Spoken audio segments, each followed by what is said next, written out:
If you know a friend who wants to be a part of this conversation, kindly remind them because it is important that they be with us this afternoon because we're going to be discussing matters youth and young persons across the world. It is going to be quite interactive, so loosen up and have all your thoughts going, have all your ideas going, because it's going to be an amazing, amazing session. We start officially in 7 minutes. So yeah, if somebody is not here and you know they want to be here, kindly let them know so that they join us in 7 minutes. Thank you.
Everyone. We will now proceed to session 4 on youth as digital architects for digital of inclusive governance from access to decision making. I have the pleasure to introduce to you the moderator of this session. His name is Alan Herbert. He's a TV show host and producer of science media in Kenya. Please welcome him with a big warm round of applause.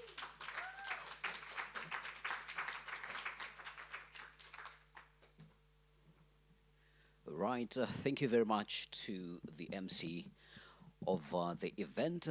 And well, it's amazing for me to be here, as it is, I would assume, amazing for everybody to be here.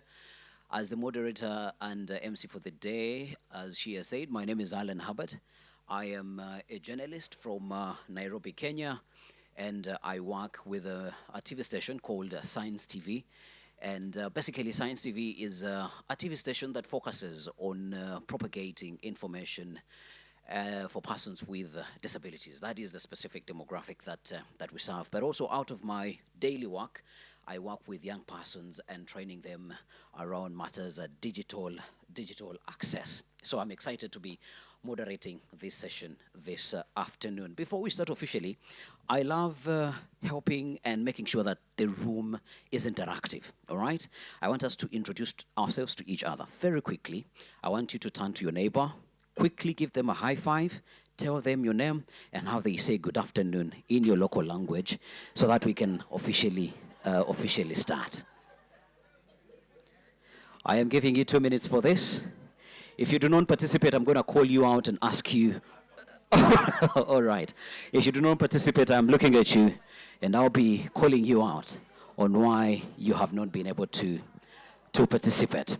As that is ongoing, of course, This session is going to be about youth as digital architects and inclusive governance players from access to decision making. To give us a little bit of background and to give us a landing for this conversation, 1.3 billion is the number of people, and particularly young persons aged between the ages of 15 to 24.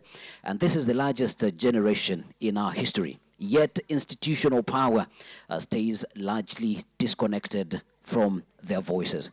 And I want to give us parallels on what is really happening in the world. The country that I come from, Kenya, on the 25th of this month, it is going to be celebrating the aftermath of what we called the Gen Z demonstrations, where young people literally went to the streets and said, hey, our government, you need to start listening to us. And they organized through digital platforms. Of course, I can get onto a plane all the way to Bangladesh and also speak about what we saw that happened with the Prime Minister, as well as one of the youngest Prime Ministers that Bangladesh has and the Prime Ministers that we have in the country. All this is the power of digital participation of young persons organizing and putting themselves together so that their voices get to be heard in matters governance. But the voices get heard. Do we actually see young persons truly participate in the governance process in the different cultures? So digital youth leadership coexists with systematic exclusion. Closing that gap is the work of this particular session. And to start us off officially, I want us to sort of look at who is on the panel. Of course, you can see them on the screen, but we have Madame Stefania Senes. She works with the UNDESA. She is a program management officer there. As well, we're going to be having Prim. Yes, Prim. The whole world came together to make sure that the Insta360 covers the day. As well, we're going to be having Mr. Nino Miss Nino. I'm not going to pronounce the last name so that I don't butcher it. Let us give it Miss Nino. She's at the Youth Agency, Government of Georgia, as well as we have Uma Kalkar. She works around AI safety and she speaks about emerging tech and youth rights, as well as we're going to be having Rajab Lukwago. I caught up with a gentleman yesterday, and he took me very nice photos. Back home, people are wondering where I am at currently. So he's also going to be on the panel this afternoon. Now, to officially start us off, let us put our hands together for Miss Stefania, yes? And she's going to be talking about how can youth be better recognized as innovators and problem solvers, as well as partners in the SDG acceleration? She is going to be drawing parallels from the parallels are going to be drawn from the joint special meeting of the UN General Assembly and the ECOSOC from digital inclusion to innovation. As I was welcomed on stage, let us put our hands together with a resounding round of applause for Madame Stefania. You're welcome.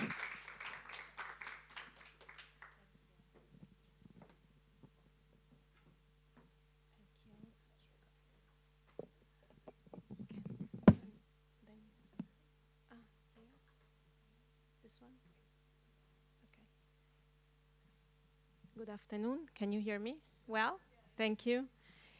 Thank you, Mr. Moderator. Actually, my presentation will be only on few key messages from this very important meeting that was held at the margin of the STI Forum in New York. It's a meeting from the General Assembly ECOSOC that they came together and they discussed important messages on actually they brought up this very important question: how can science, technology, innovation become real drivers of sustainable development, particularly for young people? So the meeting was from digital inclusion to innovation, advancing science, technology, and youth entrepreneurship for development, and was held at UN headquarters. It was a very important meeting. They brought together member states, UN entities, experts, academia, the private sector, civil society, and young innovators to reflect on that very important question. So four messages I would like to bring here for this very important discussion today, and hopefully to frame a little bit the discussion. So the first one that is that science, technology, and innovation are global public goods. As Louis Pasteur famously said, and it was recalled by the President of the General Assembly, science knows no country because knowledge belongs to humanity. And I think this is a very important message and embodies a very powerful visions. However, we know that today's reality remains very unequal. We can see some of the data. 2.2 billion remain offline. Only 30% of people in least developed countries are online.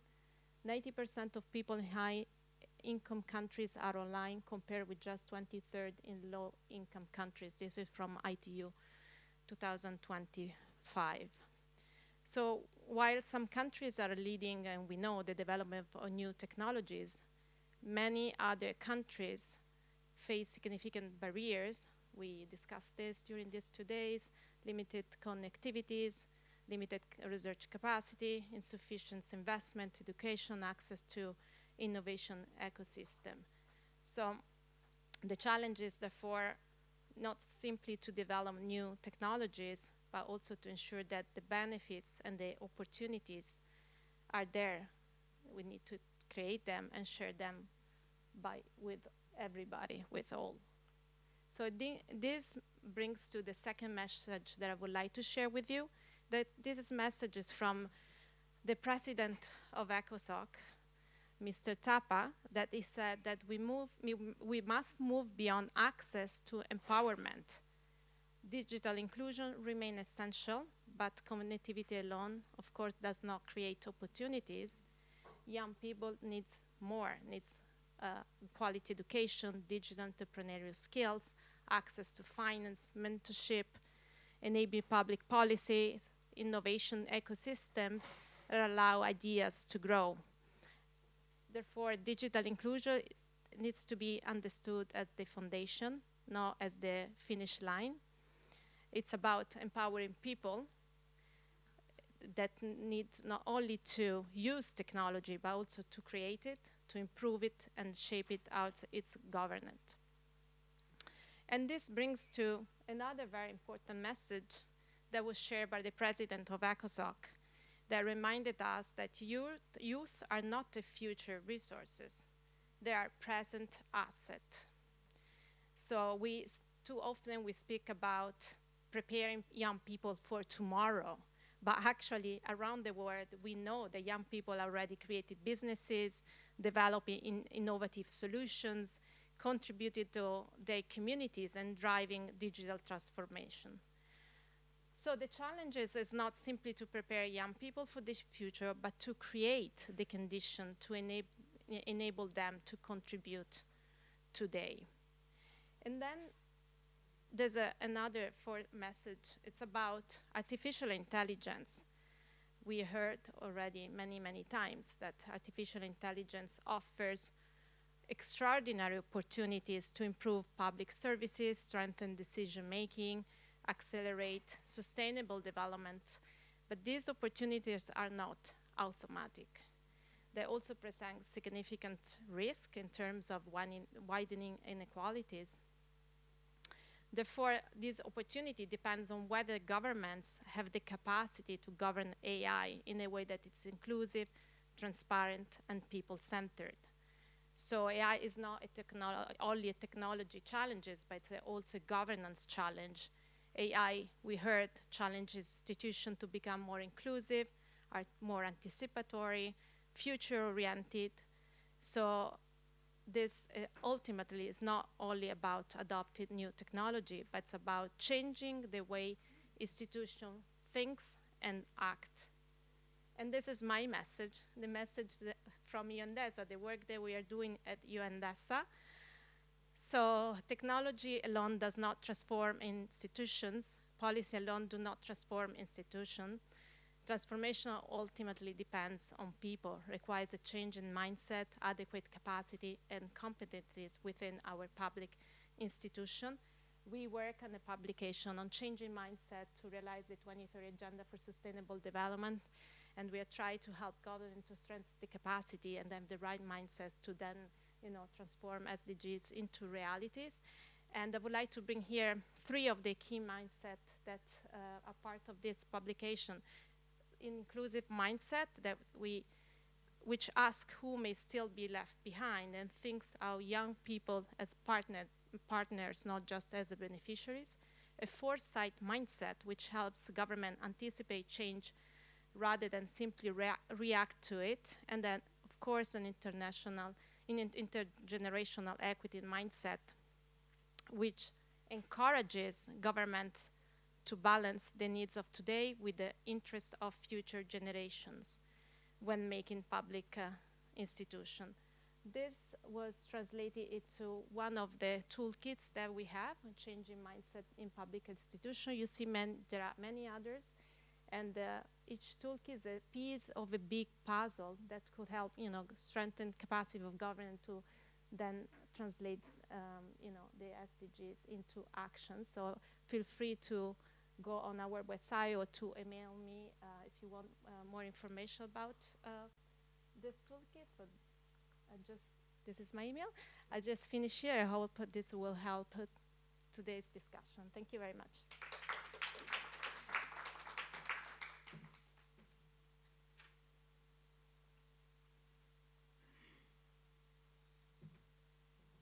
Once again, a round of applause for Madame Stephanie. All right, she had gone with the most important piece of the puzzle that I also need to advise our speakers on. All right, while you're here, use this device to push for the next slide. Please do not scream "next slide." We're together. All right, amazing. So after Stephanie has set the ball rolling and she has given us background on why this conversation is truly important, now I want to invite the next speaker onto the stage. And let us put our hands together for Madame Prem Rajasurang. She is all the way from Thailand, and she is a youth advocate. And she's going to be bringing a perspective on what access really means beyond a signal and a device. Ladies and gentlemen, Madame Prem.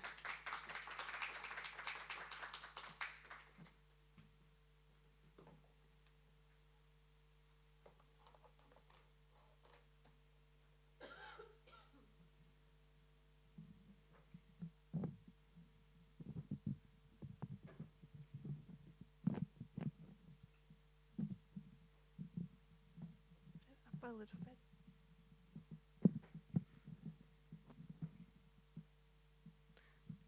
Yeah, it doesn't stay. Sorry, it doesn't stay. Hello? Hello? Hello?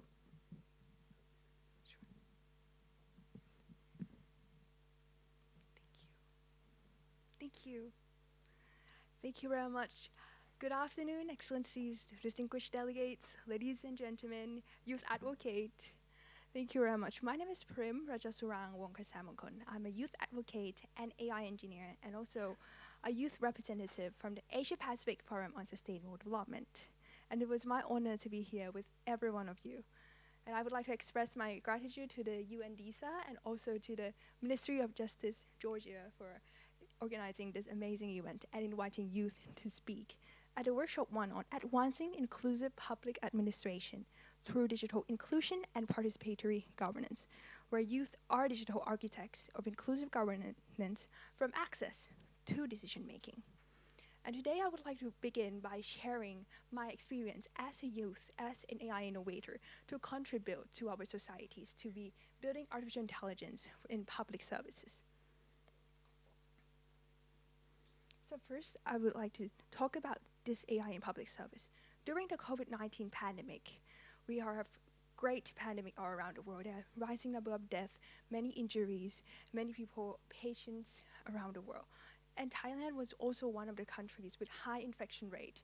There are people are full on the hospitals, people were lying, waiting outside the hospitals. And at that time, young people, with the government, young people the government, young people, and academia work together into building this AI application called AI Mask, which is an AI integrate with city camera to detect the number of people who wear masks to raise public awareness during the COVID-19 pandemic.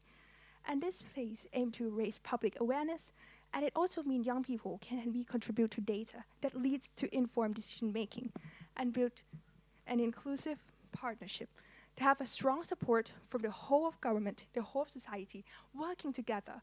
And also this means a meaningful youth engagement, where we engage as AI engineers, as young people working together, and it's a more agile and flat organization, where we are the team members, we are the collaborators, and it's a fast, young people can work fast, real-time work.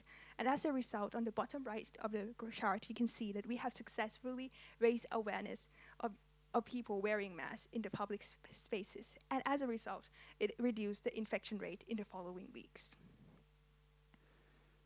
And now we can see that the meaningful digital access is very important. And we will talk about young people. What does it actually mean for youth? It's about affordable connectivity and bridging the digital divide, where there are 80% of people use internet. But we need more quality, access, and bandwidth globally for everyone that needs to be improved. And digital literacy. When we engage into the internet, we would like to use it meaningfully. And also, 60% of EU citizens aged 16 to 74 have at least basic skill, and this needs to be more improved. And safe, secure, and inclusive digital world, where privacy and consent is needed for young people to be engaged safely, freely, freedom of speech. Over a third of young people in 30 countries have been cyberbullied, and one in five skipping school because of it. So we would like to ensure that online space need to be safe space. And civic engagement. Young people, youth, advocate on climate change, gender equality, human rights, social justice. Now we will talk about what are the barriers for youth civic participation. What barriers for moving from having the access into the connectivity into the civic participation. First is about systemic, political, and institutional barriers, where there are lack of institutional mechanism for youth input, power imbalance between youth and government, corruption, underfunding, empowerment schemes, injustice, societal structure, access opportunities, resource, and fair treatment. And next is about socio-economic factor, where there are youth social status and youth norm, and there are lack of role models and influencers. There are generational gap, financial support, money, and time. The young people doesn't have enough. Unsafe environment, where there are risk for digital scams, harmful content, privacy violation, where young people, when contacted by government, we want to ensure that they are real people that we can actually engage in, and our data is protected. And accessibility and inclusion, there are language barriers. First is about local languages. For example, there are languages in local culture, like Georgian, but not just in English participation, this type of language. Second is about the language of generation. For example, Gen Alpha, when we give a rating of a food, 2 out of 10 is actually mean really, really good. But other generation might misinterpret that. So learning about the generational languages as well. And also, when we talk about this is cultural barrier, different values, and the languages also need to be not too technical or something easy to understand, suitable for young people. And accessibility also come with youth with disabilities, indigenous youth, LGBTQIA plus youth, ethical minority, and rural youth to have accessibility means for young people to engage. And communication issue. Lack of literacy. When youth have lack of literacy, when we have the internet, what kind of information, what kind of thing we can do is about youth agency, inadequate knowledge, insufficient data and information, misinformation, disinformation in the internet, and biased data. And also in media bias platform, there are widening of political polarization in the internet. When algorithms try to recommend what you actually think and keep having that thing, we didn't get a balanced political view online in the media. And lack of trust when institutional and youth are disconnected. And about holy crisis, climate change, wars, economic wars, make young people feel unsafe and lack of trust in their government. And youth agenda on climate action, future jobs, education are not being prioritized. lack of interest, relevance, action, and ineffective participation. And now we'll look about strategies that help to bridge the barriers. For youth to be co-designers, data providers, social innovators. First is having systemic change, where political institutional support for youth to engage, opportunities for our youth to foster network, more proactive design, and better quality of life, socioeconomic factor, and we can be free to engage. Education, healthcare, community, financial investment for youth, and social equity and justice. We are diversity and we are together in unity. Safe environment, voices are heard, and social security, digital safety.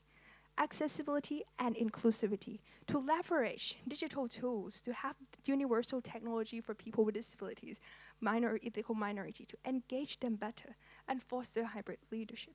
Education, we also need analysis and judgment on the unbiased, accurate, and human rights data. We want to ensure which one is analytical and build trust. Transparency data and policy action, accountability and trust would be the strategies to bridge the barriers for the digital divide. And I would like to highlight on education. When young people have the access to have a meaningful participation, we need education. From truth, transparency, to build trust with open access to information. We also need AI, STEM, digital literacy to learn and adapt and govern artificial intelligence. And also greening education. Right now, climate change, climate hazard is happening everywhere in the world. Future of work, future of life, human rights, and also to hope. Hopeful for the institutions that we are in, the future that we live in. And communication issues, communication skills, to respecting the diversity. And decision making, analytical, real time, to analyze which data is real, which data is fake, which one we can rely on, which data should we use for our decision making. Emotional intelligence, education sharing, and sustainable sharing. It's great to share the data we have. And lastly, about long life learning. Technology will continue to evolve when we have artificial intelligence, we have the internet, we have AI. We have to be able to continuously improve ourselves, continuously motivated to learn and to be able to engage effectively. Now would like to talk more about bridging the digital divide. How do we have a digital meaningfulness to be more meaningful, doing something meaningful in our digital life? And I believe AI will not replace human.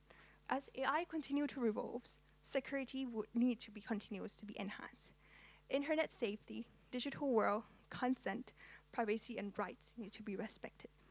By bridging the gap in digital divide, we need to bridge the gap between people, bridge the gap between cultures, bridge the gap across generations, from younger to older to adult, that we connected into the society. And I believe digital distance, when we have digitalization, when we are on the phone, I think we are losing the distance. So we need to reconnect, rebuild an interpersonal relationship with more collaboration and hope. AI and digital governance. When we engage online, we would like to have data privacy, governance, transparency, explainability, trustworthy.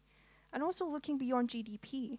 When our life is not just about economic growth. Education for youth is not just for us to make the most money, but to uplift the quality of lives and live in harmony for young people. So people will be able to engage civically. Civic participation doesn't make money, but it uplifts quality of life. Public services is also very valuable because it helps to uplift our society. A natural environment and good quality of life is having good environment that attract talents, to have innovative ecosystem that empowers us all, and have a new indicator, new direction, and new normal for the future. And in conclusion, I would like to stress that to engage young people, that AI needs ethics, governance, and our world, we need peace, physically and digitally, to bridge the digital divide, to have a systemic change, to secure a digital world, and GDP indicator does not reflect our quality of lives. That we would like to say that public services is the key for all of us to achieve the SDG, to be able to accelerate our action. And my party action would be an education that empowers all of us to be able to enable collaboration everywhere in the world. Thank you very much.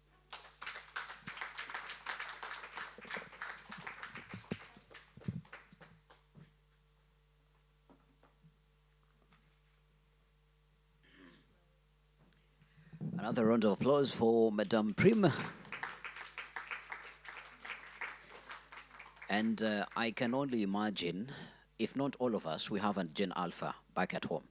We ask these guys to help us navigate our devices, but we only want to leave them out when it comes to matters, making decisions that matter in their lives. Now, let us put our hands together for Madame Nino Mikanshivil. I hope I've practiced that right. She is going to be speaking about institutionalizing meaningful youth participation in public administrations. Welcome, Ms. Nino. Good day, everyone. Welcome to Georgia, to a very beautiful country. I hope you already enjoyed it since arrival. My name is Nino Mikhanashvili, and I'm very pleased to present the practices that we have in our country for institutionalizing participation of young people in decision-making processes. As I'm invited here on this podium, I guess it's my pleasure, of course, and I hope you are very much interested into our ecosystem, how it works, how we do it in Georgia, and let's start the presentation. Okay, so you know that in Georgia we are approximately 3.7 million population in total, among which every third is young person. And the youth age in our country is defined as someone who is from 14 to 29 years old. Of course, youth is not the minority in my country, and it's a very system shaping, we can say, system shaping part of our society. And me and all my organization, a youth agency under the Ministry of Education, Science and Youth, we think that we start every conversation, every policy paper, every day with thinking about what we need to do to make our country better, our country better for our young people, and to make them realize their own potential within our country. So the question is how we do that, how we do institutionalize the participation in decision-making processes. We have defined the systematic model, a cycle of it. So we create digital and physical platforms within our projects. We educate and we build the capacity of young people. And these are not just words. I will very soon move into the practical cases, what we do. We also work on developing the infrastructure. And of course, what is more important, everything needs to be evidence and dialogue and research-based, so we do that as well. So how we do that is the question. Of course, we are not doing that from the offices, from Tbilisi. We are organizing throughout the year lots of meetings, activities, camps, youth for us, dialogue platforms in the regions of our country, in the capital as well. So we meet with young people themselves. We ask the questions. We conduct studies, researches, and so on and so forth. So these are done through the national and local youth forests. And of course, face-to-face consultations with our young people. So we've started this since 2019, and we can say that this year, like comparing what was in 4 years ago, and nowadays when we have the National Youth Strategy, we have a National Youth Policy document, and action plans lots of numbers, I can say, have been increased, and the participation of young people in decision-making processes and in civic participation has been increased approximately 3 times, which is a very good number. Of course, when we do the research, it doesn't mean that we are trying to improve something. We're asking the questions, and what we saw the energy of young people, we saw that what they wanted to do, and we are there to organize structured activities for such energy. So we also have a direction of strengthening the youth councils, which is one of the mechanisms of the it's like well-established mechanism in my country for inviting young people in the structured dialogue platforms and to make them heard and make the dialogues really meaningful. So of course, this participation is continuous. It's not a one day. We always get the feedback from young people, and we always report to them. So, yeah, what we do at the youth agency, we have different programs that we work on throughout the year. We have the grant competitions. We have the camps and the youth centers. We have the youth forest. We conduct the youth dialogues, youth programs, youth festivals. We also work on developing municipal youth policy and youth field. So throughout the year, approximately we work together with around 25,000 young people. We get the information directly from them, and we organize these messages into the strategy documents. The strategy document, which I'll be talking about in the next slide, is the strategy adopted by the government of Georgia. Under the strategy, we are implementing an action plan together with our 15 agencies of the ministries. We also conduct an action plan, which counts approximately, which annual budget is approximately 30 million Georgian lari, which is a very great number for youth action plan, I can say. And of course, when the participation comes into the room, of course, all the priorities which are listed in the strategy document in our action plan are delivered, are suggested from young people themselves, of course. We conduct also digital, offline, and online consultations with them through different platforms. And of course, all the aims and goals that we have within the strategy are very much evidence-based. And then the reports are reported to the society, to young people themselves, and the government, of course. So I can say that the strategy is a really, the strategy in my country is really much a backbone for the whole youth policy implemented in Georgia. So, of course, whenever we have this information from youngsters themselves, we need to report in the end, because we are accountable in this part.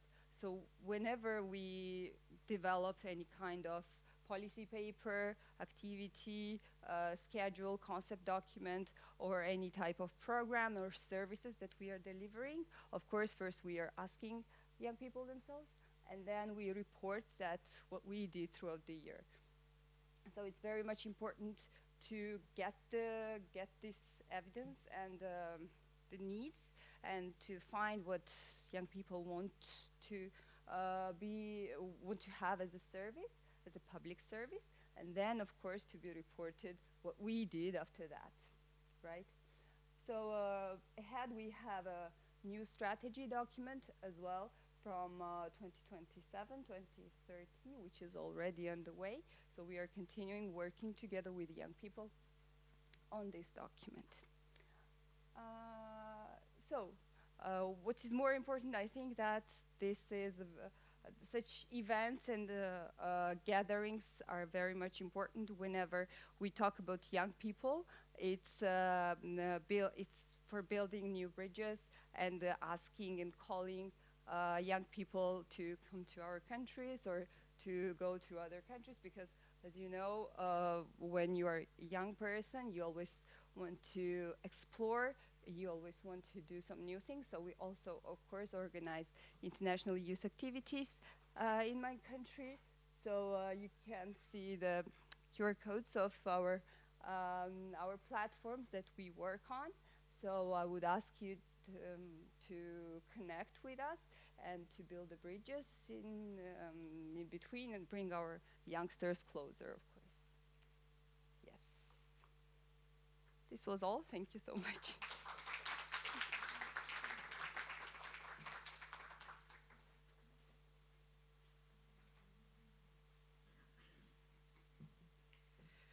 Another round of applause.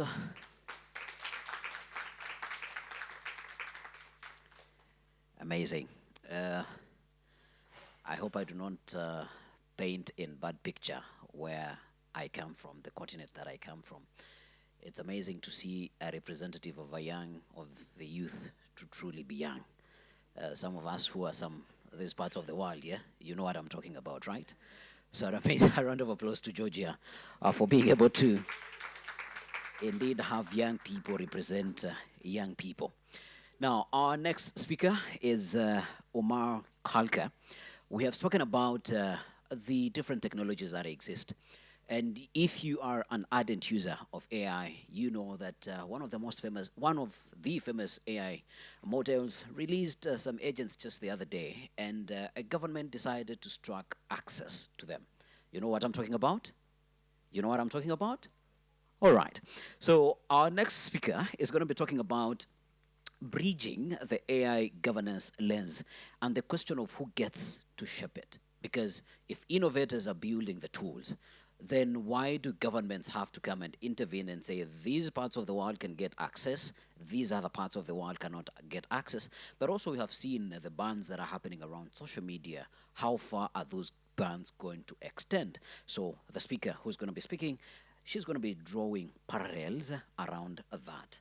Let's put our hands together for Madame Umar Kalka. Welcome on stage.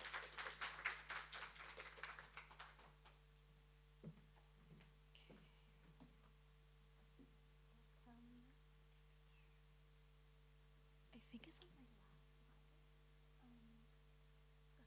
Oh, yeah, it's on my last slide. Yeah, the last one out of 12.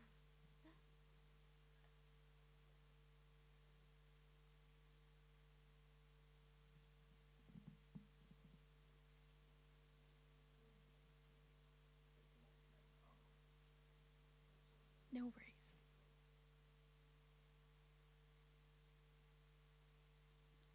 Awesome. Okay, now that we got that sorted. Hi, everyone. It's so lovely to be here. Thank you again so much to UNDESA and the DPADG and also the Ministry of Justice of the Government of Georgia for bringing us all here together in community. So thank you again, Alan, for that lovely warm introduction. My name is Uma Kalkar, and I am a multilateral AI governance and policy expert who spent a lot of years doing research around AI safety, especially at the frontier, and previously before that doing work in data and AI governance. In 2021, at the height of COVID, for a myriad of reasons, I actually started one of the first youth-focused civic tech organizations in the United States. It was called 18 by Vote.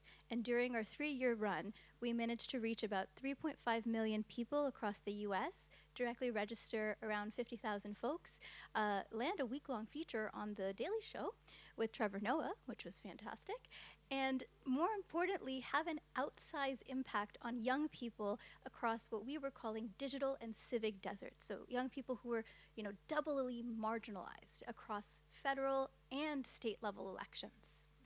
And so today I want to talk to you about young people, new technology, and the institutions that keep both of them at arm's length. And I want to start somewhere a little strange. I want to start with peanuts. So For years, advice to like new parents was if you're worried about your kid developing a peanut allergy, you should wait until they're older before you actually introduce them to it. You know, play it safe, figure it out. Well, studies have shown that that's wrong.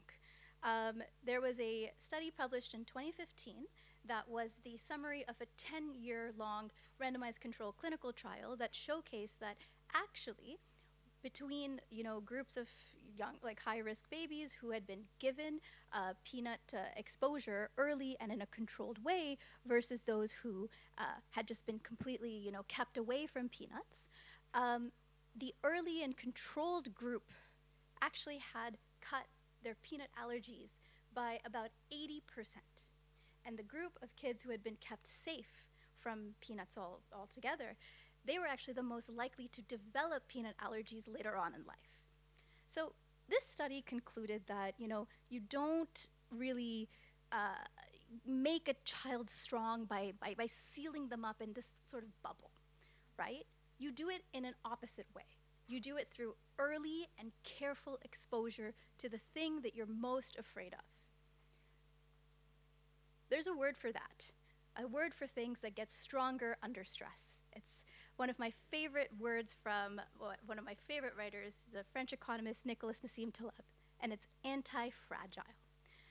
Your muscles, your immune system, your children, these are anti-fragile. Well, a few years ago, another psychologist, Jonathan Haidt, he wrote this book called The Anxious Generation. And in here, he said he was worried that young people had grown up in this padded ecosystem and that they had, they're overly anxious and they've been overly protected. And now we have an anxious generation of young people who are not able to launch and thrive in the real world. And a lot of people agreed with that. And they were like, yeah, that makes sense. And then they turned around and they blamed the kids. And they said, okay, you're to blame for this. You go figure out what to do. I want to turn that camera around, because the most fragile and the most anxious and the most bubble-wrapped thing that I see in public life today is not the 20-something, but it's the institution. We have spent decades keeping our public institutions away from anything that could stress them out. Keep them away from risks, keep them away from new technologies, keep them away from young people as their demographics are changing of who they're serving. And now we have gotten exactly what those worried parents who have kept their kids away from peanuts have experienced. We don't have safety, we don't have resilience, but we have allergy. We have allergic institutions. We have institutions that overreact, seize up, and they can't cope with the transformative changes that we're seeing at a planetary level, at a technology level, and at a demographic level. So I know that my analogy is cute, and I'm very glad to use this stage also as my, side kind of stand-up comedy type 5 bit. But there is data to back this up. The OECD's survey on drivers of trust in public institutions found from a kind of sample size of 60,000 folks across 30 countries that now more than ever, people have low to no trust in their public institutions. And shockingly, as you can see from that from that graph over there, only 37% of people think that their governments can balance the interests of current and future generations. So yeah, there's skepticism in government's ability to handle complex issues, to handle wicked problems. And part of that is because of this lack of trust in institutions. But the other thing that the study found, which is really telling, is that the other part of this feeling of disempowerment is that people have a perceived lack of ability to influence public decision making. Among people who say that, yes, I believe I can have a say in government, about 70% of them feel that they can trust government. But of those who feel wholly disenfranchised, only 22% feel that they can trust government. That's a really clear signal that trust is built by giving people a say. So, when governments are faced with a growingly diverse block of young people and these kind of large-scale multipolar transformations, what do? They are reaching up for the bubble and sealing themselves in. You know, this past December, Australia banned anyone who was under 16 from social media. And, you know, they've imposed serious fines on platforms who violate this. The same level, the UK has, you know, created a similar kind of ban that goes into effect next year. There's chatter in the halls of US Congress about imposing a similar kind of bill. And there are, of course, harms that children face online. You know, I work in frontier AI safety, work very closely in the safety space, and I'm not going to discount that at all. But this trend is creating a worrying pattern that mature institutions are making enormous decisions about young people's lives and agency in an effort to keep them safe. But by doing so, they're actually unilaterally denying them access and power. A UNICEF review of this Australia ban actually said, well, did you ask young people if they were down for this? Did you ask them if they were going to feel safer if you put in this ban? It was a pretty glaring, oversight. Some could say that this is a peanut mistake at the scale of the state. That is my rhyme of the day. So, we keep young people safe from the ills of the world by keeping them out of governance and saying that's not for you guys, don't worry about it. And then we worry why an entire generation feels no connection to the institutions that are supposed to help them run their lives. So what do we do to fix this? Well, similar to the LEAP study that I brought up at the top of my talk, what we need small and controlled exposure to youth decision making in order to build up institutional resilience. Because when I think about governance as well, one of the issues that I see is that the focal point is always on the technological artifact itself. What is wrong with an AI chatbot that children feel that this is their only socio-emotional outlook, or output rather? What is wrong with a social media platform that causes kids to have a phone or a media addiction? I think that it's important, more so, to focus on the social contract. Who benefits, who's protected, and who's heard? See, a young person who uses technology and has some sort of top-down imposition on its governance is being protected, sure.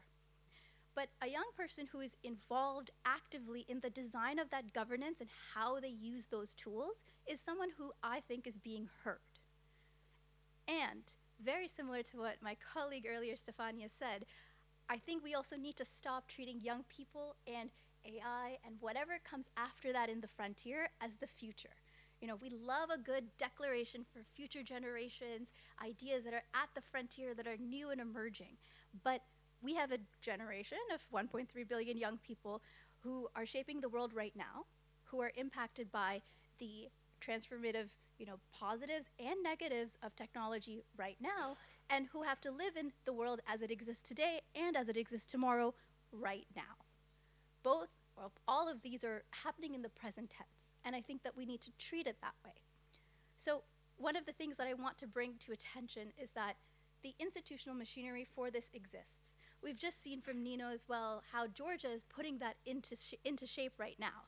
Youth councils, citizen panels, having these exchanges, and going to young people where they are at and involving them in conversations, creating participatory budgets. We know what the tools are to do this, but what we need the political will and also the operational capacity to actually enact this and do so.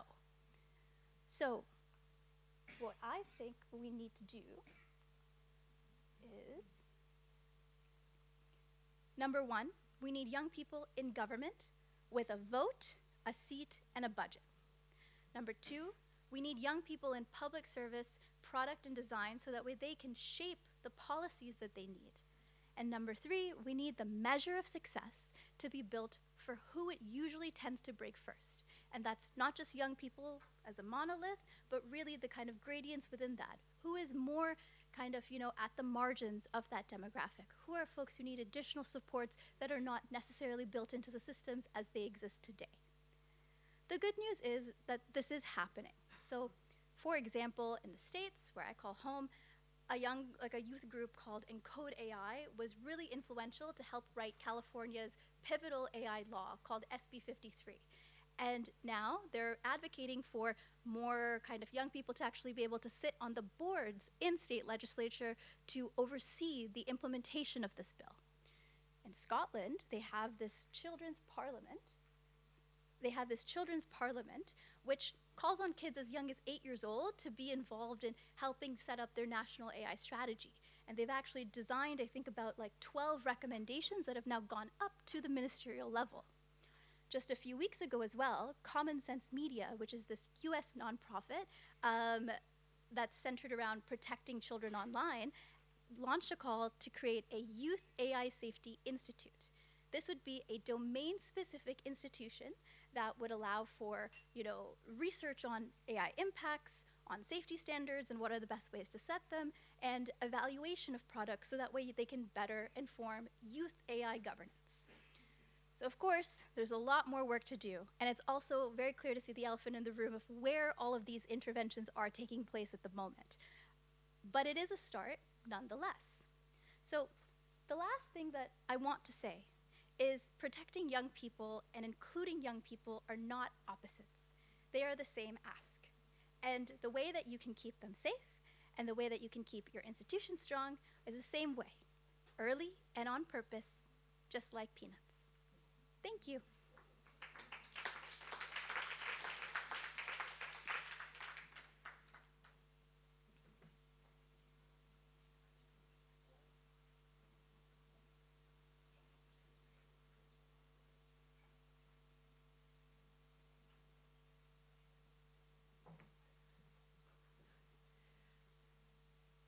I was advising people to use this. Let me see if it works, because there is a point that I need to make.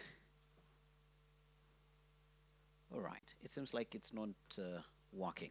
But if you are paying attention, all right? Yeah? I think to this third, last slide. The slide where she had the three. Yes, to go back 3 slides, like. Yes, that one. All right. Thank you very much. So, I want us to do a small game, yeah? I want us to ask ourselves, yeah? This is what Uma is talking about. And when I mention one of these recommendations, I want you to genuinely and be true to yourself. Scream or wave if your country is doing this. You ready? You ready? All right, be honest. We need young people in government, and I'm leaving Georgia out of this because we already have evidence. We need young people in government with a seat, with a vote, and a budget. If your country is doing this, put your hand up. Half hand? All right, at least we're seeing honesty. At least we're seeing honesty. The second one, we need young people in public service, product and design to shape policy they need. All right, I see people from the back bench. We see what your countries are doing. They are not doing anything, all right? And lastly, and we need the measure of success to be built for who is usually, it usually breaks fast, young people, especially marginalized and rural ones. Is it happening in your countries? It's happening. By a show of hands. All right, amazing. So we're going to be having a Slido later on in the conversation, and we'll be giving you an opportunity to tell us what your countries are doing and what you are taking thus far from this conversation, because we cannot talk about inclusion and participation when we, the panelists and the moderators, think that we know everything. Now, to invite our last speaker, for this first session, let us put our hands together for Mr. Rajab Lukwago, all the way from Uganda. And he's going to be speaking around youth professionals and co-creators and trusted public institutions. Welcome, Mr. Lukwago. Can I put it back here? Yes. Thank you. When you're the other side, you see things moving, but when you're here, you see things differently. And that is what is happening. So Is the slide up?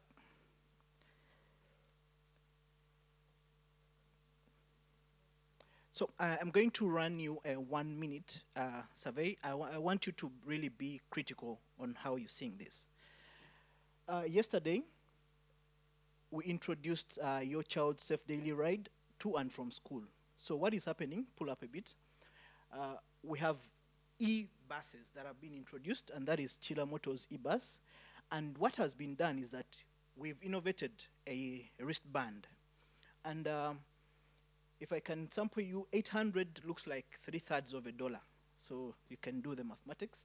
And that is the daily, and this and this, and the term, weekly, monthly, and the daily rates. Now, those are the routes. The active routes is City Square, Wandega, and Tinda City Square. Those are 2 routes, right? Now, let's go to the comments. Run to the comments. When are we having these buses in? There's an innovation, right? Questions are being asked. These are citizens. This is a government page. It is amazing initiative if only they can extend the services to other. You get the point? Yeah, the point. But parents pay taxes. These are wristbands in best interest for the period. Can government cater for these? You see the questions? Let's go on. I'm going to read like another 2, 3 so that you get to see the picture on feedback. Well done, guys. This is a good innovation. Could you also include a tracking feature so that the parents can know how far their child is? Next one. This is a good initiative. Places operating have no schools. Remember the 2 routes? Remember the 2 routes? And someone is clearly telling you it's a good initiative, but the routes you've chosen do not have schools. And my last one will be, randomly, Nafe Abemtungo. I mean, this one is, pull it up. This one is giving a card option, like Dubai is doing. I think for those who have been to Dubai, there's a metro card like this. Please, that place, Luzira, that place, and also create in-bus NFC card payments like this in Dubai. We can close and go back to the presentation. That is feedback from an innovation, right, that has been introduced days ago, like yesterday, it was yesterday, and you're seeing divergent feedback from the community. That's a government page, so whatever is there is official and open to everyone. So, now I'll start my presentation. My name is Lukwago Rajab. I'm a senior administrator from the government of Uganda. Do we have any government people here? Yes. Please put up your hands, government people. So please, let us identify ourselves. I'm also the chairperson of the Young Professionals Network, and that is from the African Association for Public Administration and Management. Anyone heard about APAM?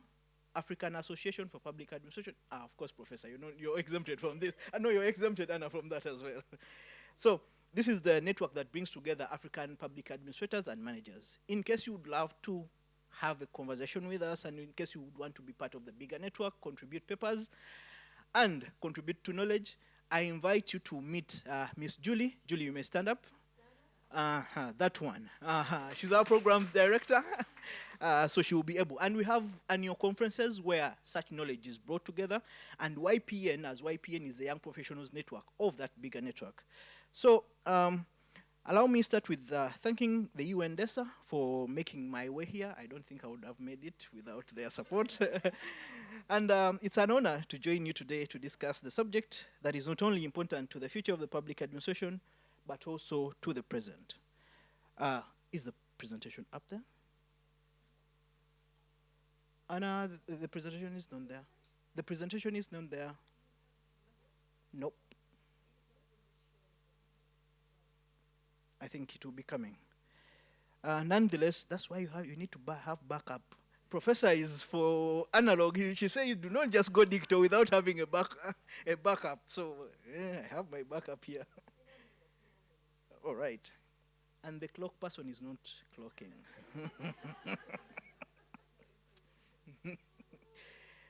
So, okay. So I was saying that it's an honor to join you today to discuss the subject that is not only important to the future of public administration, but also for its present.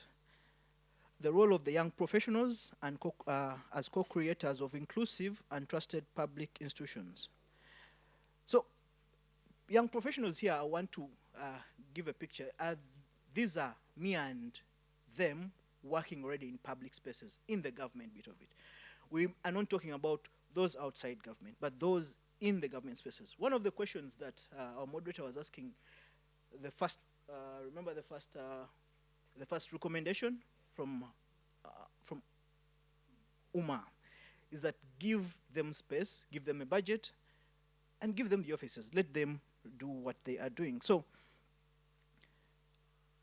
you'd realize that across the world, young people constitute the largest generation in history, and yet in many countries, they remain underrepresented where decisions are made. Too often, young people are consulted after policies have already been designed rather than being involved in designing them.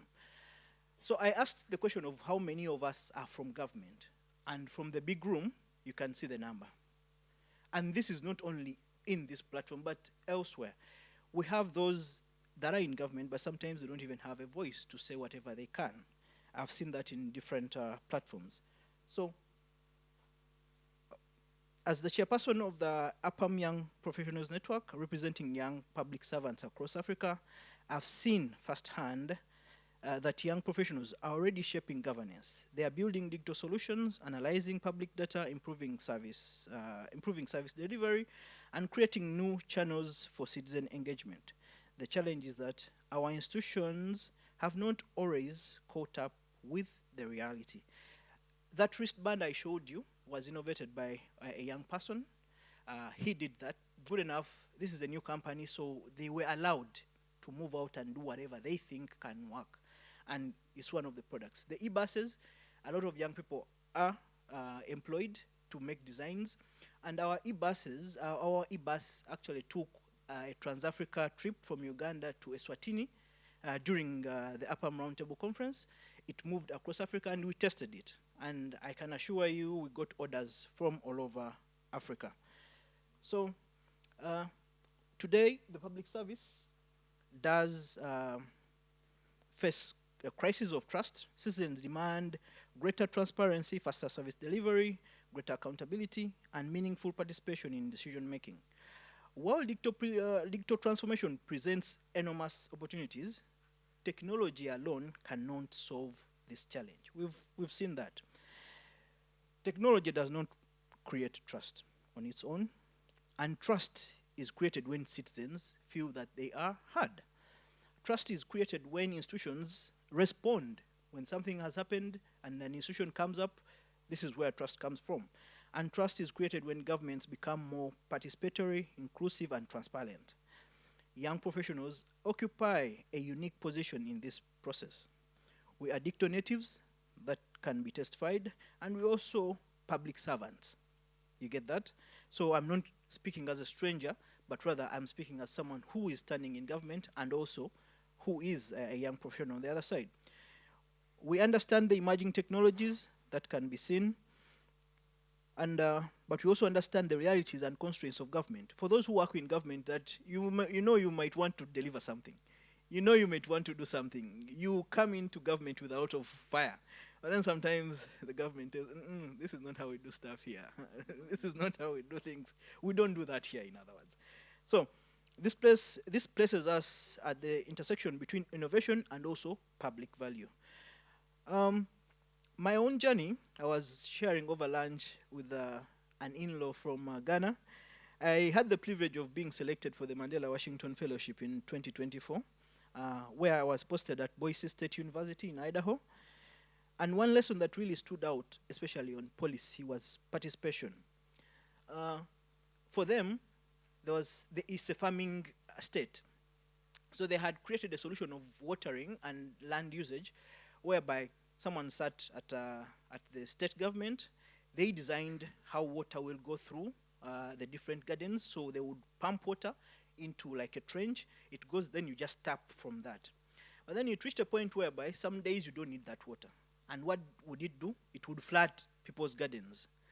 So someone had sat there. It was a good thing because it was a dry season. But then when water came from Boise River, it was destroying crops. They demonstrated, they came back and consulted. So that really shows you how you don't just innovate and do stuff without involving the actual people. So I returned to Uganda and shared many of the lessons from this wonderful program. And I'm happy to also report that some of the people that were selected along with me are those behind the eBus services. So that's the 2024 cohort. So they're already doing good stuff.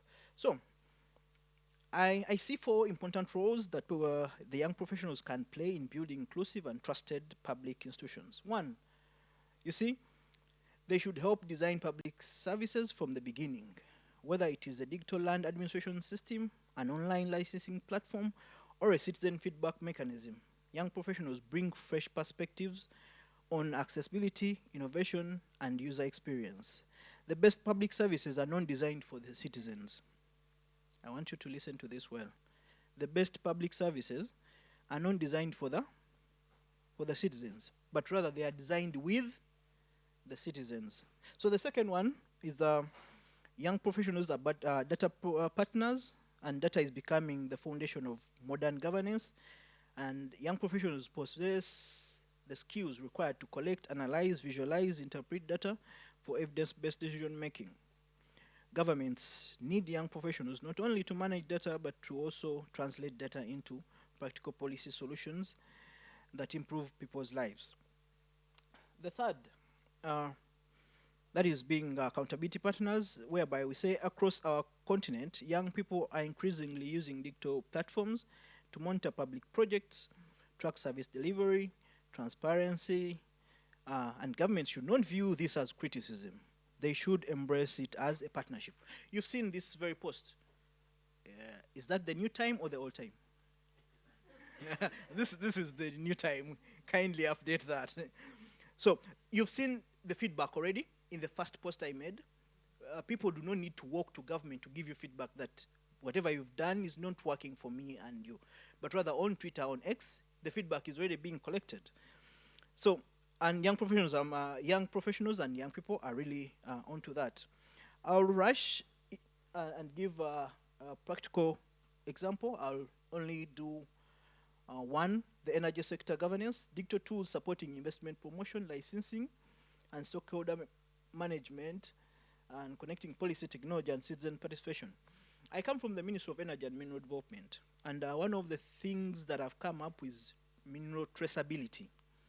So the mineral traceability is whereby when you source gold to be accepted on international market right now, we need to see where it came from, whether it came from illicit ways or not. And what we are doing, young people in the ministry are championing biometric registration of miners, so we can know who sourced this gold up to the airport when it's being exported. So through this, I need to make this clear that young professionals do not want preferential treatment. What they want is meaningful and meaningful responsibility. Give us the work to do, and we shall do it for you. They want a seat at the table where policies are designed. You just did, I don't know how you came to know this. They want a seat at the table where policies are designed, budgets are discussed, and services are improved, and decisions are made. So we just read from the same script. The challenge for public institutions is therefore not finding talented young people. The challenge is creating systems that can trust them enough to contribute. Professor talked about how she trains young people in local government, but at a certain level, they feel they want to leave. So some of the reasons why they want to leave is this: is my talent appreciated? Do I see room for growth? And the wisdom of experience combined with the energy that we bring in, the innovations and digital capacities of young people, creates stronger institutions. So allow me just conclude with these 3. And I would request that let us institutionalize youth participation. Embed youth professionals, young professionals, in decision-making processes, not occasional consultants. Remember the consultation where you call all the young people into the room? What do you think about this? In other words, you've already done it. Why are you even asking me? Rather, I'm saying embed them in the formal decision making. Not occasional consultants, but sustained engagement on policy design, budget discussions, and governance reforms. Invest in capability. Build digital leadership, public service skills for young professionals at all levels through targeted training, mentorship, and development programs. Number 3, create intergenerational innovation teams. Establish cross-generation working groups with public institutions where experienced policymakers and young professionals co-create solutions together. I'm happy to report that APAM has done this, and I've been included in the executive committee of APAM. You know, there's the big executive, the leaders, the president, and everyone.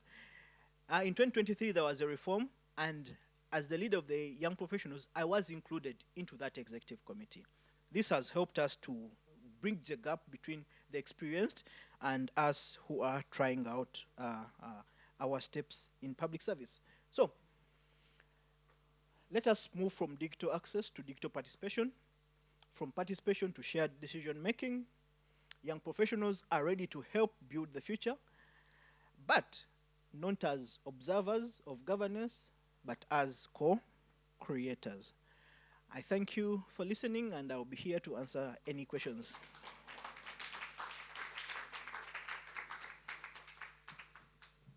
Isn't Mr. Lukwago a proper politician? A round of applause to him. Round of applause to him. So I want to be as inclusive as possible because, of course, that is my background. And I want us to be upstanding for a minute.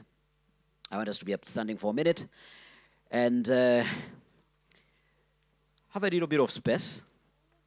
Have a little bit of space. And we're going to draw the letters UN. That is where we're going to keep it at, so that we're able to stretch. And as you're sitting down, I want you to turn to your neighbor, and I want you to tell them 1 or 2 things that you have learned so far from this session. And once we do that, I'm going to invite back the amazing young people onto the panel so that now we can dissect a little bit further what we have been talking about thus far. All right, you ready?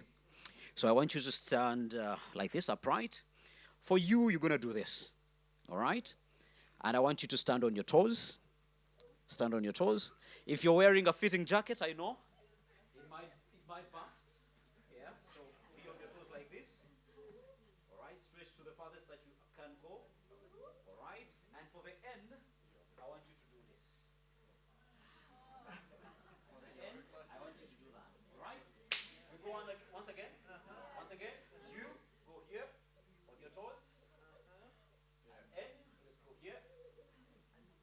Amazing. Now turn to your neighbor and tell them 2 things that you've learned from the session so far. As you are doing that, let me take this honor to invite Mr. Lukwago back to the stage. Mr. Lukwago, kindly step onto the stage so that we step into the next session. I would also like to invite Madam Prim kindly back onto the stage, as well as let us welcome Madam Nino back onto the stage for the next half of this conversation. And lastly, let us welcome Uma Kalka back onto the stage. A round of applause for the amazing panelists that we have this morning. And now, this is where I also want you to really think critically about what we have been speaking about thus far. And if you will have a question, this might be the time for you to be able to think about the questions that you might have. But also, you know, we're talking about young people and technology, yeah? So this is a small game where you can be able to take out your phone. Take out your phone. Take out your phone. I want everybody to participate. Go onto your camera. If you're using an iPhone, I know there is a specific QR code scanning tool within the iPhone. Scan that QR code, and it is going to ask you 3 questions. And we're going to start with the first question. And I want you to give us a few answers, and we're going to be seeing them interacting on the screen. Those answers you're going to give, they are going to be the bedrock of the conversation that we are going to be having with the panelists this afternoon. Have you already scanned the QR code? Have you scanned the QR code? If you already have, who can tell us the first question that is on this QR code? You've been able to scan the QR code? Let me hear an ahu if you have. Ahu or no, the panelists, you're exempted from this one. We want to hear from the audience. Can I hear an ahu if you have been able to scan the QR code? All right, now let us start seeing the answers coming in. So the answers are coming in. And most of your perspectives are streaming in, and you can see them coming onto the screen properly. And I'm going to be picking from some of those that you are sharing. But as well, I want to be able to engage the panelists that are with us this morning, this afternoon, sorry, this afternoon. And the first question that I would like to ask probably will go to Madam Prim. And you spoke very vividly and very authoritatively on how young persons could be able to participate in governance.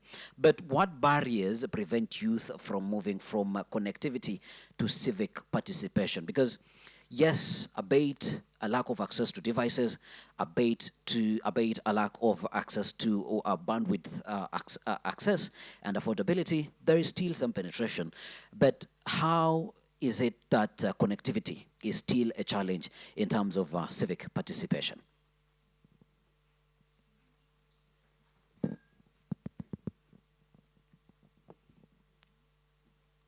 For the barriers of preventing youth From from connectivity to civic participation. Yes, what barriers prevent youth from moving from connectivity to civic participation? I think first could be the systemic institutional barriers that Yes. prevent young people without, as you'll say, institutional support, institutional I think you can switch that hello, on. institutional Yes. institutional support and institutional, like, when you have political barriers as well. And also think about literacy. Literacy become really powerful when you have access. But when you have a digital device, what do you do with it Yeah. in your daily life? Yeah. Can you make something meaningfully? Can you have a digital meaningfully? So literacy also being a key from as well. But also if you talk about decision making, we need data. We Yeah. need data-driven decision making. And in order to have that, we would like to have non-biased data.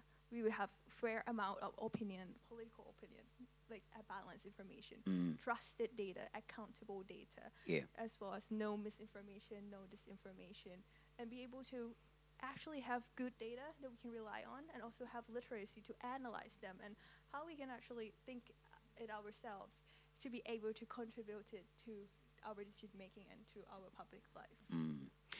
Nino, allow me bring you into this conversation because indeed you shared good practices that the Georgian government is doing from a youth participation point of view. But when Prim speaks about digital literacy, from the work that you're doing, could you give us a vivid POV on how you are dealing with the digital literacy? Thank you for this question. I would try to think very fast of what we do Yes. to be, to have a good impression. When I talked about the civic participation of young people that we are measuring on, let's say, in every 4 years, since 2019, and we've seen that participation, especially in 2019, it was before COVID. Of course, this participation level was not very impressive when we measured it, but today, like this year, when we've done this survey, we saw that the civic participation increased approximately 3 times, around 67%, where from the total population of young people were engaging in civic activities, including through digital platforms, because we are also measuring that as well when we are asking, and it's very interesting to see that after COVID, young people mostly engage in civic activities through platforms like creating digital online how to say the documents that they're signing and their petitions. Yeah. They are engaging in lots of petitions digitally, and they deliver their messages through such digital platforms and online platforms, rather than like doing an actual physical engagement in some of the activities. Yeah. Some of the like majority of young people, they prefer to use the digital platforms for expressing their ideas and willingness to how they want to participate in the process. Yeah. This answer? Thank you very much for that submission. Lukwago, allow me bring you into this conversation. And why I bring you into this conversation, because you spoke about creating pathways for proper participation. And I will bring you into the conversation as I give you an example. In Kenya, we are going to an election in 2027. And there is an amazing young man who has built a parallel electoral system. He's calling it the Gen Z IEBC. IEBC is Independent Electoral Boundaries Commission. My fellow Kenyan is laughing because she knows what I'm talking about. But how then, from a government perspective, do you allow for such to happen? Because that is how young people would want to express themselves. But then government is saying, as you said vividly here, there's how things are done around here. So how do we draw in the innovations young people are making, but also sticking and staying to government processes? Then has inclusion and participation really happened, if that is how we're going to look at things? Thank you so much. You see, bureaucracy, as it is always, you have a CS, by the way, at the back, CS Public Service from the government of Kenya. He's right there. I hope I still have my You have Kenyan citizenship. You have your citizenship. Yeah. So, in such a situation, we need to create a balance. You do not. I believe in innovation, but I also don't believe in activism innovation. In other words, All right. Yes. You're having a good game. You're bringing into into the space something that is innovative and good. But then how are you bringing it? What are the measures? Because I believe the system of IEBC has measures and has controls that were put into it. How are you going to measure that system that the Gen Z has also brought up? Who is going to do the checks and balances on this system? What if whatever has been created is infiltrated? Because he may not have the budget of like digital security. firewalls, yeah. You get the point. So what if it creates a bigger problem that you want to solve? So my view is that such innovative people should be given room to get closer to government. Yeah. One, that comes when there is no trust in the government system. In case we are giving people everything that they need to know about this system, there will be no need of such innovations. In other words, everyone will feel like this is the government thing. I'll give an example. Everyone in my country and maybe in Eastern Africa goes to a private primary school, right? Not Private? everyone. No, Some. most. Yes, some. Let's do the numbers. Most do to the private. All right. My East African brother is roasting me here. So we always go to the private schools mostly. Yeah. Private, primary, secondary. Yeah. But then when it comes to university, what changes? You go Do you to realize most of us go to public universities? Yeah. Why? That's the thing. There is trust that in a government or a public university, the universities have created that trust. Yeah. So the same thing should be replicated in all other government institutions, that going to a private university will not be as credible as going to a public university. So Yeah. basically that is it. I'm creating a parallel university because I don't trust yours. Yeah. Simple. All right. Okay. All right. Do we agree on the panel? Do we agree in the room? Or is it because we cannot afford private university? All right. All right. Let me bring in Madame Uma. And while you're speaking about participation of young persons. I remembered the feature that the BBC did about the ban of social media platforms. And a teen was asked, and she amazingly responded. She was asked, "What are you going to do with all the free time that you have?" And she said, "All right, then I'm going to have to stay at a wall because there is nothing to be done." But even as Mr. Lukwago is saying that, let us bring in young persons and let us build that trust. How do we make sure that the platforms and the ideas that young persons are building, then they have the security features that Mr. Lukwago is talking about, and they are built for posterity, and they do not yet reinforce the problems and challenges that we're trying to solve? Yeah, that's a really good question. I think a couple of things. Banning people from a platform is really a band-aid. It is not a cure. The larger systemic issue that we have, at least, in, like, I'm from the States, I live in the UK, is we've got no third spaces. I think about this idea of parks, community centers, the things that I had when I grew up. They don't exist anymore. So yeah, to your point, where am I going to go if I'm not online? If I don't have a space, a digital public literally a digital public square where I can be with all my friends, where do I go? Governance, I think governments need to think about the kind of knock-on effects and the consequences of what they do. Like, this is a domino effect, and it doesn't actually solve the problem. It bans a platform from a space of fear and insecurity, and let's call a spade a spade. It's to pander to a very specific block of voters who feel that online their children are exposed to political or messages on both the conservative and the liberal side that they're not attuned or in line with, without actually solving the real issues that young people don't have a space to go to build community in real life.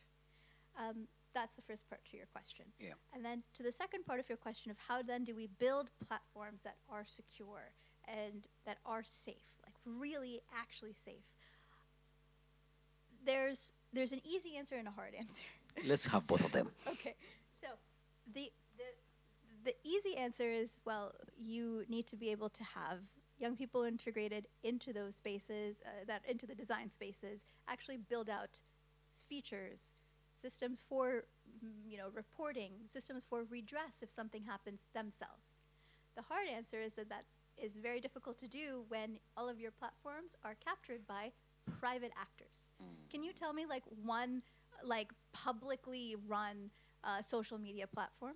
And I guess maybe Elon was kind of government, so does X kind of count? Not really, right? Yeah. But it doesn't exist because we don't have an incentive model for governments to create a Facebook or Twitter or an Instagram. And private companies have been allowed for the past almost 15 years to come in and completely capitalize on that market. Yeah. Now the switching costs are really high. And that's number one, the physical switching costs. I'm not going to download another app. And then there's also the mental costs. Maybe I don't trust my government. I don't want to have my information put on a platform that they can track and use perhaps for their own, gains that maybe you're not aligned with mine. So what is this is a question to the group. What is a neutral actor that could host some sort of space like that? Because in the world, the physical world, we have that. And those are the commons that Eleanor Ostrom has famously talked about how we are destroying. But no one really owns the land that we are on, or the trees that we are, able to see, or the water that we These are built and stewarded. They're supposed to be stewarded by us. That's the other problem. But those are there before us, and they will be there hopefully long after us. Can we achieve the same thing for social media platforms? I'm honestly not sure. Yeah. Interesting. I was about to say probably we build these platforms onto Mars, but still there are people who are way ahead of us to go to Mars, so probably we might still be at a back foot. We still have a few minutes before this conversation concludes, and I am a proponent of inclusion and participation. We have 4 amazing panelists. I want 4 people to ask a specific question to a panelist who has stood out for you so that we are able to manage time, all right? We're together? Walk with me here. The timekeeper is going to chase me away, but walk with me here. Choose of the 4, who do you want to ask a question, all right? Once you ask that question, As they answer that question, I will also request them to give us a closing remark. Deal? Deal? All right, we have a gentleman here. Another hand? All right, you mentioned who you're asking the question. Kunprim? Prim? All right, hold the thought. The next hand? Yes? And let us have also some participation from the back. Who are you asking the question?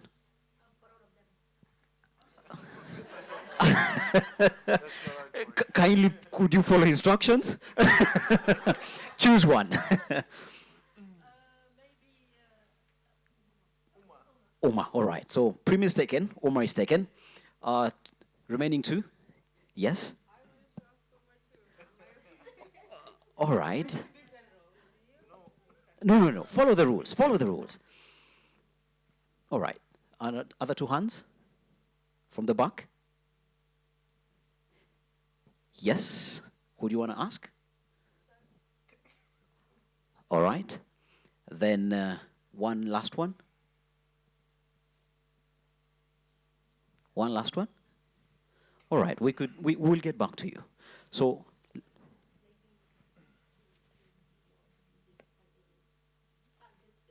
you will target the gentleman, the politician, right? All right.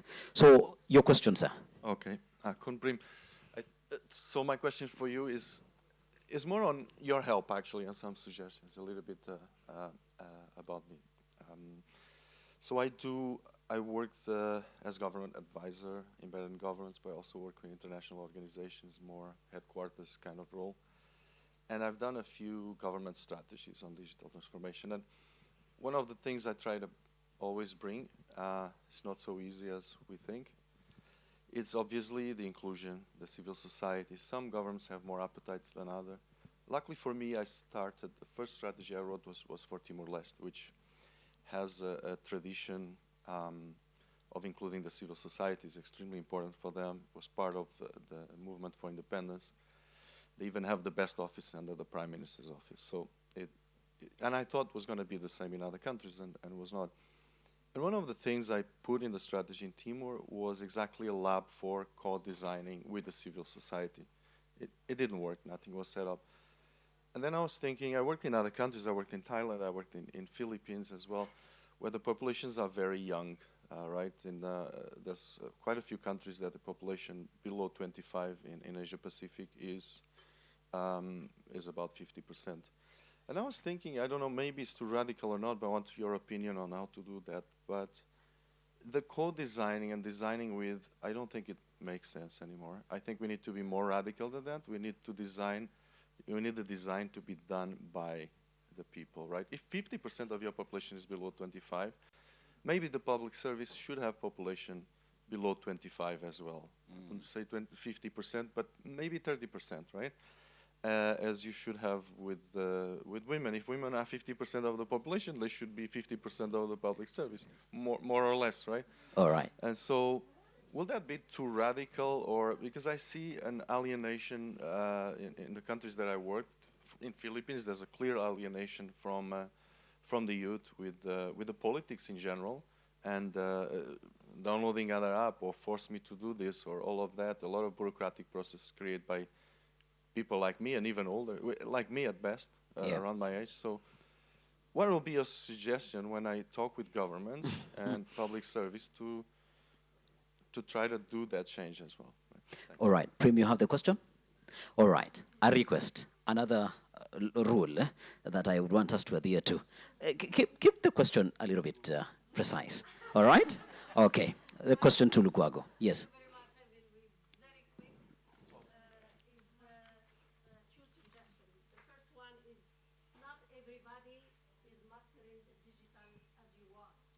So to be more inclusive, maybe, and I get this from the city of Agen in France. Yeah. The mayor mobilized youth to serve as digital advisors for those who are not mastering the digital. So you can add this to your portfolio. Thank you very much. All right. Keep an analog option.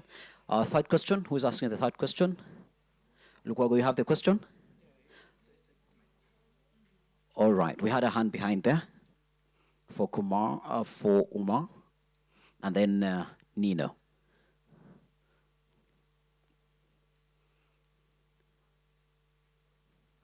You can turn it on. Yeah, so my questions is more, you nicely covered in your presentations about the 4 roles the young professionals can play. Yeah, yourself. The co-designers, accountability partners, data partners, and social innovators. So in that context, my question to you. So in public service forum or in many public institutions, we see that many youngsters are not there. So is there any best practices into any government, any country where you can see that they've adopted this practice, and I think this is workable for other countries as well. So what is your opinion or inputs on that? All Thank right. you. Thank you. The last question. The last question. Who's asking the last question?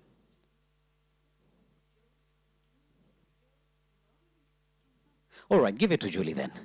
Give it.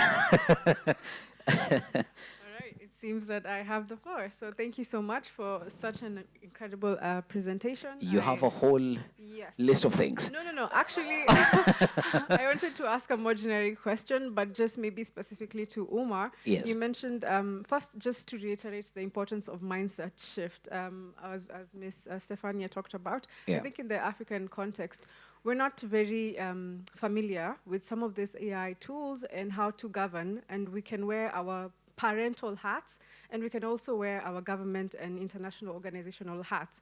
So my question to you is, how then do you map the stakeholders that you need to engage for such policies to be developed? Because parents are key stakeholders. Educators, teachers, and all those in the ecosystem are very key stakeholders. So how do we go to our 8-year-olds, our 9-year-olds, and want to include them in such serious policies? And then do we stop it at that, or do we include them in various other national policy designs as well? Thanks. A round of applause to the audience. I see you're trying to set up a whole other session, yeah? Those are amazing questions, yeah? So let us start with you, Premier. As you are answering, the gentleman here, also tie in one priority action governments should take so that digital access leads to real participation. And lastly, decision making. Your 1 minute starts now.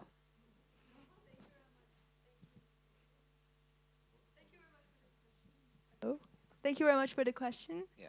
I believe it's important for young people to co-design policies, spaces, and actively engage in public spaces. But what are the barriers would be power imbalance between young people and the government.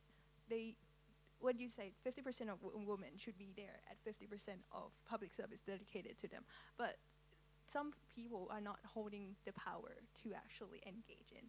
So power imbalance has been one of the issues. And second is about financial control, who actually holds the power to actually engage in digitally. And also young people also have relationship, like what relationship do we actually have from youth to government, and also co-designing spaces also means that we might have to look something beyond the GDP. GDP alone doesn't measure a quality of life or a quality of a country.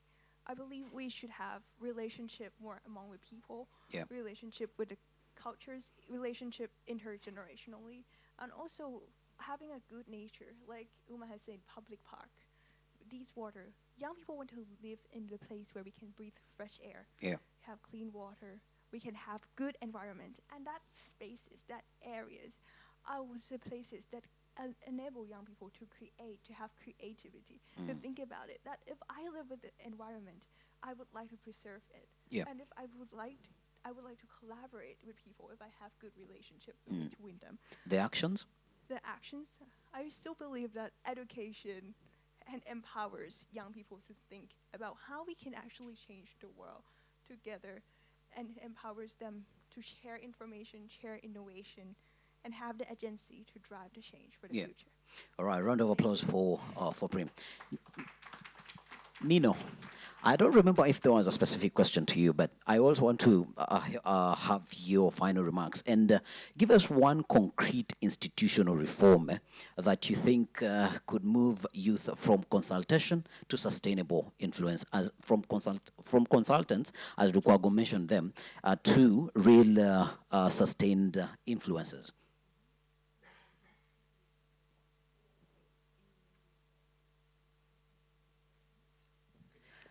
Here. I would bring the example that we have here, and we are going through it until this time. For 4 years, we've been not only consulting, but we call it a dialogue, an actual dialogue. Within this dialogue, we get the feedback, we talk with young people, and we track everything. What we transform these messages of the messages of young people into the policy aims and goals, and then we give the feedback. But not only just have the dialogue and then we report. No, it's not. It doesn't work like that. Yeah. We are keeping them updated all the time. We are inviting them. We have the internships and job shadowings in our agency. We have half of our employees as young people themselves. Yeah. We organize a special dialogue meetings with young people from Friday to Sunday in especially organized thematic youth camps. It's called the youth camps, but actually these are the spaces for meeting with students with different kinds of young people, different ages, backgrounds. They're coming from very rural areas, from ethnic minorities, from borderlines, and very diverse, because we are not looking at young people as a side-standing group of people like somewhere else, but Yeah. we are working together with them. Like, we are not separate. We are doing this all together. But we are not that's why we are sharing the experience. We are sharing the responsibility on the policies that we do. That's why we are, by sharing this responsibility, they feel that they are also engaged, included in the delivering of the services as well, because they're actually delivering Yeah. the services. Yeah. This cycle works. We engage them in our activities, and the next year or after going through capacity building and training and learning activities that I've mentioned, they are then themselves the service deliverers. They're young leaders, and they transform themselves into educators. Yeah. So it's the cycle.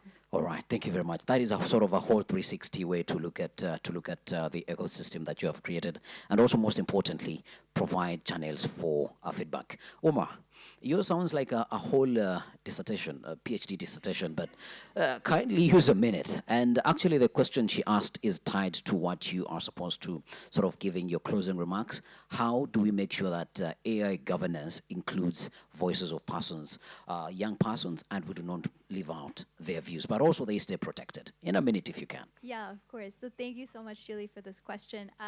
As you were asking it, I was thinking exactly that. It's exactly what I want to say as I close. So you're really right to bring up that we need to have stakeholders mapped and brought into the fray. I think that what that means is, well, so when we started 18 by Vote, for example, our big kind of thing was we do peer-to-peer learning, and that's the best way of grabbing young people and getting them locked into understanding civics, being engaged by it, and feel empowered for it. On top of that, what we also need is we need to have peer-to-peer and also parent-to-child kind of engagement systems, and we have to build those. One of the things that we found with the peer-to-peer work that we were doing is that it wasn't just that young people went and talked to their friends, their cousins, or whatever, but they also would talk to their neighbors. They would tell their parents. They would, find ways of engaging with their community. So I'd say, number one, to broaden the scope, it's make it from peer to peer or be like from specific stakeholders to a specific stakeholder to be more of from person to community. That's what I think of as the P to C. And the second part of this is that there has to be a literacy component that is continuous. One of the best things about government is that government is supposed to serve, and that service is continuous, it is frequently evolving, and it needs to be something that all stakeholders, all citizens can lean on back and forth and be able to have a conversation with. The last thing I will close on is just to your point of like, you know, issues of maybe not being so well versed in AI governance and issues around this. This is where we also need to be able to have public and private connections, because there is talent and innovation locked in private sectors that is usually seen as antithetical to what public services do, which I think is a mistake. Yeah. But it also needs to be a channel that can be opened to facilitate all of these kinds of goals. And when you achieve those goals, you allow for what Prim was saying around co-design. You allow for unlocking of the services that have been spoken about by Nino to actually proliferate and be implemented, not just be words. Thank you. Amazing. Lukwago, you are standing between us and T. Kindly respond to the questions and also bring in the perspective of what Prof here was saying. How to make sure that we do not remove those channels that the analog people still also, because they still exist within the same ecosystem. Thank you. In a minute. Starting with Prof. Yes. Prof, I would like to mention that I'm an advocate of a hybrid kind of system whereby you leave room for inclusivity for those who have not joined. And I believe that government services shouldn't be locked only to the digital side of it, but rather leave a trail for whoever would wish. Let me go for the digital in case it eases my work, but then leave room for me in case I'm unable to do that. So let's not just move to the other side. You've seen what had just happened. In case of a failure of a digital system, everything crashes. And you've seen the hacks and whatevers that are happening to electricity lines and grids, that once you rely solely on digital, that system can go down with a click of a button. So I don't think we should just do away with the analog bit of it. And then from my sister, participation in the 4 roles. Best practice has been, one, this kind of platform. That's why when I was starting, I appreciated UNPOG and UNDESA for having me here, is that when we get such platforms, we can have a voice. Realize that everything has been said, but the youth participation comes in at the end of the day. So you get only a space to speak when it's sometimes the end of the day, or you're not even given a space. But UNDESA saw this and brought a panel of all these amazing panelists. Which countries have done this? I can say the southern part of Africa has done some good. Botswana has done that, Namibia has done that, and South Africa. Julie, in case you remember when we were in Zambia, the Minister of Information from Namibia, she was by then 28 years. I remember very well. And she was really doing well, and she sat on a panel and everyone was like, yes, we need to listen to these people. Uganda is following suit. Yes. Wind up. Please, I am. Yes. Uganda is following suit. The youth minister, who has just been appointed, is actually 29 years. And the minister I work with, Honorable Fiona Nyamtoro, is also just 32 years. So when we have these people deliberately put in positions of power, ministerial, parliament, and places that matter, our voices, we believe, shall be heard. All right. And this will not be just participants, but owners of whatever innovation comes up. All right. I apologize for taking more of your time, but we agree it was an important conversation and it was important for us to get it here. Kindly, let me take more of your time again, just a minute. Scan the QR code, give us feedback, give us takeaways so that we are able to learn from this session. And also, Kenya is doing some amazing work. What Lukwago was talking about, we have what we call the e-citizen platform, where there is digital services, but also you can walk to the Huduma Center if you are not able to access digital services. A round of applause to our panelists as they leave the stage. I've also been your moderator, Alan Hubbard. Back to you, our MC. Thank you, Albert. Alan Herbert, very much for your excellent moderation, the panelists, and the audience for your active engagement. We will now take a coffee break, and we will return for session 5 at 4:10 p.m. Thank you.